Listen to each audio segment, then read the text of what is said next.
So does anybody know, and you can just drop it in the chat if you do, where we even get the English language word trauma?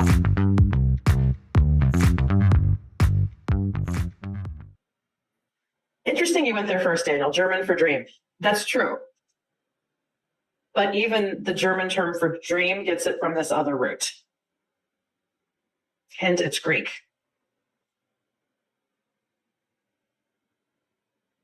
So the English word trauma comes from the Greek word meaning wound. Yep, you got it, Patricia.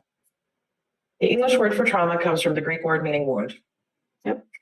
So when I am asked for my working definition of trauma, just like I asked you, my simple definition is it's any unhealed human wound.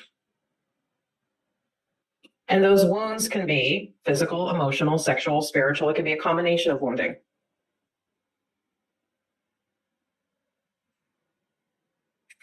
And notice the unhealed part, because a person can get wounded, but if that wound gets addressed or if it gets treated, it doesn't need to go on to create complications. Yet for how many of our folks is the presenting issue the complications of the wound having never been healed or acknowledged? So taking this a step forward, what do we know about physical wounds and how they heal? What do we know about physical wounds and how they heal? They take time and care. They take time. Yep, getting a lot of they take time. They can take a very short time to cause, but a very long time to heal. And like Kristen's saying, with proper care and attention, they can heal correctly, or they heal correctly. We will start to talk here in a bit about what about the wounds that just won't heal if we're describing heal as going back to normal, because some wounds may never be able to heal in that way. Yeah, the natural state of the body is to heal when possible. And often professional care and attention is needed for that. Sometimes not. Like in a relatively healthy person who gets a cut or a scrape, giving it some space, maybe putting some Neosporin on it may be enough, acknowledging that it's there. But for somebody who, let's say, has an immunocompromised condition, maybe they have nutrition that's not optimal, that simple scrape or cut may mean that they have to get professional medical attention. Yeah, they can become chronic issues when untreated. If treated, the earlier the better is the best outcome. Scars will most likely remain, may hurt a little. Yes, and I usually ask in follow-up, do scars hurt? And sometimes they do, sometimes they don't. Sometimes they will stop hurting over time. And a lot of that depends on variables. Was proper treatment given at the time? Did infection set in? Where was the wound? How deep was the wound? So you can see already that there's a lot of parallels here. I'm hoping that you're tracking the metaphor, right? Physical to mental. And sometimes people will feel that mental, emotional, spiritual wounds, because they're unseen, they're not as easily validated by people around you. And that can make the sting even worse.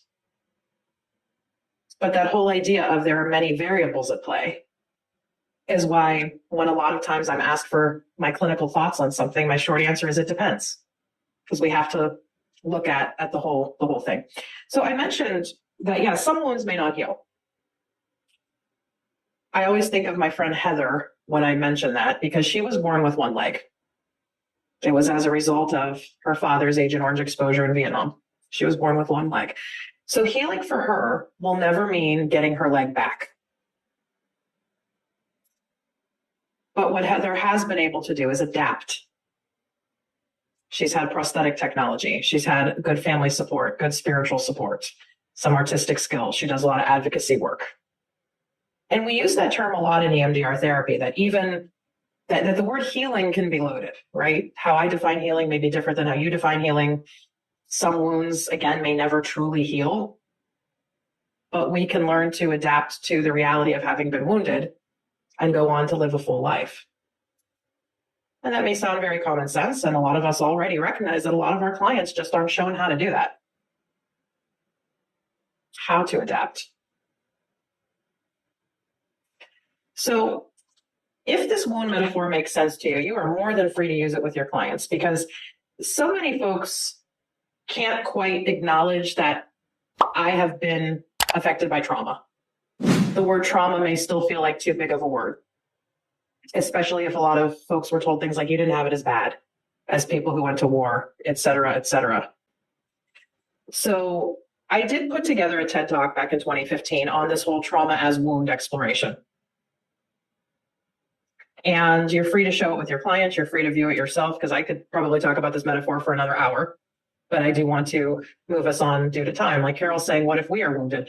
It's an interesting question. If we, as the healers and those of us providing the care of wound, that's why a lot of us got into this field, is because we had our own experiences with wound healing and wound care, and we still may be asked to help people address their wounds while we're dealing with our own wounds in life. So what is our plan for being able to take care and address our wounds that may still be there? Even if they may not feel like they're, metaphorically speaking, devastating anymore, because we can get on with life. Yeah, Dittmar is mentioning the wounded healer archetype, which was a term coined by Henry Nouwen, and I think a lot of us identify as wounded healers, and hopefully we can pass on some of what in the 12-step world we call experience, strength, and hope to those who are wounded and coming to us for care. So somebody's asking, is there a difference between adapt and compensate? I would say yes, if we're continuing the metaphor explanation, because I think compensate is something that, again, the body will naturally give us to do. But the thing with compensation is it can, like, I'll use my example. I have an injured right knee from an old sports injury when I was in high school, and I have compensated over the years on my left to take pressure off the right. Now my left knee is almost as injured as my right. So while I don't think compensating is fundamentally a bad thing, because if it helps you get through, but it might be something to take a look at. Like somebody used the idea, which is a sound idea, that the body has a lot of the systems it needs to heal itself, which is very true. But sometimes during illness or injury, all of the resources go to that, let's say, injured knee, and it may make the body sick or vulnerable to other illnesses. So whereas adaptation is, I think a lot of adaptation is learning how to recognize that the wound is there and owning it and not being afraid of it and realizing this is what I need to do to take care of myself, to heal this injury as I can. But then to maybe make some changes in life. So like now, while I'm still deciding what to do with my injured right knee, I don't hike quite like I used to. And I may not be able to until I get surgery. So healing often involves us making these kind of choices and decisions.